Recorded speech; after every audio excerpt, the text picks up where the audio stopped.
हुआ, ये जो सुतीक्षण जी है ना, ये अगस्त ऋषि के शिष्य हैं। तो अगस्त ऋषि ने को एक बार कहीं जाना पड़ा, तो उन्होंने अपने शिष्य से कहा कि सुतीक्षण, मैं कहीं जा रहा हूं किसी आवश्यक कार्य से, जब तक मैं लौट करके आऊंगा तुम शालिग्राम जी की पूजा बड़े विधि विधान के साथ में करना, उनको गोदावरी जी में स्नान कराना, चंदन उनको लगाना, धूप दीप दिखाना, उनको भोग अर्पित करना, उनका पुष्प मालाओं से श्रृंगार करना। सुतीक्षण जी बड़े प्रसन्न हुए कि गुरुदेव ने मुझे आज्ञा दी और मुझे सेवा के लायक समझा।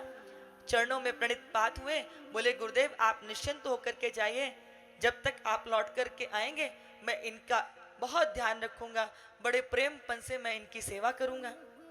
अब सुतीक्षण जी बहुत छोटे से थे, बहुत अल्प आयु में, बहुत बालपन में वो गुरुजी के पास आ गए थे।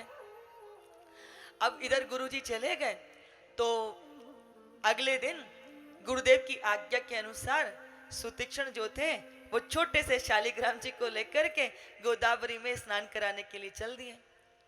अब ये जब स्नान कराने के लिए जा रहे थे तो मार्ग में इन्होंने क्या देखा कि बहुत अच्छी मोटी मोटी जामुने लगी हुई थी काली काली पेड़ के ऊपर। अब बालक तो थे ही, तो बालक मन के अंदर आया, इतनी मोटी मोटी काली काली ये जामुन लगी हुई हैं, चलो थोड़ा इनका स्वाद ले लेता हूं। देख करके मन में थोड़ा उनके पानी आ गया। अब वो इधर उधर देखने लगे, उनको कुछ दिखाई नहीं दिया, छोटे से थे, चढ़ पा नहीं रहे थे पेड़ के ऊपर, तो कैसे तोड़ूं, तो कुछ सूझा नहीं। तो वो शालिग्राम जी जो हाथ में थे बोले अगर इनसे मैं तोड़ने की कोशिश करूंगा तो कुछ जामुन टूट जाएगी। और उन्होंने जैसे ही शालिग्राम जी को ऊपर फेंका तो बहुत बड़ी बड़ी मोटी मोटी काली काली जामुने पकी थी, तो वो तुरंत ही थोड़ा सा झटका पा करके पेड़ से गिर गई। अब इन्होंने बड़े उसके साथ में उनका स्वाद लिया, स्वाद ले लिया। तो स्वाद लेने के बाद में मन में आया कि मैंने अकेले तो पा लिया, परंतु मुझे अपने गुरुदेव के लिए भी तो लेके जाना चाहिए। अक्सर करके आपने कभी भी देखा होगा कि जब आप कुछ अच्छा खाते हो, पीते हो, पहनते हो, ओढ़ते हो, तो आप जिनसे सर्वाधिक प्रेम करते हो आपके मन में भाव आता है कि ये इनके लिए भी लेके जाएं। अब सुतीक्षण उनके मन में आया कि गुरुदेव के लिए भी तो लेके चलो। तो बंधुओं, अब उन्होंने शालिग्राम जी को पुनः उठाया जामुन तोड़ने के लिए। तो क्या हुआ, जैसे ही उठा करके उन्होंने जामुन को तोड़ने के लिए ऊपर शालिग्राम जी फेंके, वो पेड़ में ना लग करके पेड़ की शाखाओं से निकल करके गोदावरी में जाके गिर गए। अब तो जैसे ही शालिग्राम जी गिरे, सुतीक्षण के तो पैरों से जमीन सरक गई हो, हाय हाय करके जोर जोर से चित्कार करके रोने लगे, प्रभु आप कैसे भी कृपा करो, आप प्रकट हो, आप प्रकट हो। प्रकट होने के लिए भगवान को वो पुकारने लगे, गुरुदेव निकाल देंगे, मैं उनके चरणों से वंचित हो जाऊंगा, मुझसे अपराध हो गया, प्रभु बालक समझ करके मेरे अपराध को क्षमा कर दो, प्रभु मेरे अपराध को क्षमा कर दो। घंटों बैठे रोते रहे, लेकिन कुछ समाधान निकला नहीं। अब बालक विचार करने लगा कि शालिग्राम जी तो चले गए और भगवान मेरी प्रार्थना सुन नहीं रहे, अब मैं क्या करूं। तो उन्होंने क्या देखा, जो गुरुदेव के लिए मोटी मोटी जो जामुन है उन्हें सुरक्षित रखी थी ना, तो उसी में से एक मोटी जामुन को उन्होंने कहा कि इसी को मैं चंदन वंदन लगा के रख दूंगा। अब सुतीक्षण नाम है, बुद्धि तीव्र है, चल रही है, तो इन्होंने क्या किया, उस मोटी सी एक जामुन को चुन लिया, उसको गोदावरी जी में स्नान कराया और स्नान कराने के बाद में लेकर आए, उस पर चंदन लगा करके सुंदर सा फूल सजा करके ढक करके आसन पर रख दिया। गुरुदेव लौट करके आए।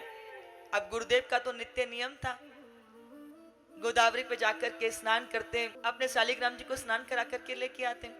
आज जब वो स्नान कराने के लिए गए तो जैसे ही शालिग्राम जी को स्नान करा करके चंदन हटाने लगे कि दोबारा लगाऊंगा, जैसे ही उनको थोड़ा सा रगड़ा, अब गुदा गुदा अलग गुटली हाथ में, बोले ठाकुर जी कहाँ गए। अब तो गुरुदेव इतना क्रोधित, ठाकुर जी कहाँ चले गए। सुतीक्षण से पूछा कि कहाँ है, ये क्या हुआ। बोले आप ही के पास तो है। बोले ये कोई ठाकुर जी हैं, गुदा अलग है, गुटली अलग है। तो सुतीक्षण कहते हैं, पुनि पुनि चंदन पुनि पुनि पानी, ठाकुर गल गए हम का जानी। रोज आप उनको स्नान कराते हो, चंदन से रगड़ते हो, ठाकुर जी गल गए हम का जानी। गुरु जी समझ गए, बोले ज्यादा चतुराई दिखाने की जरूरत नहीं है, ठाकुर जी कहाँ है, शालिग्राम जी कहाँ है।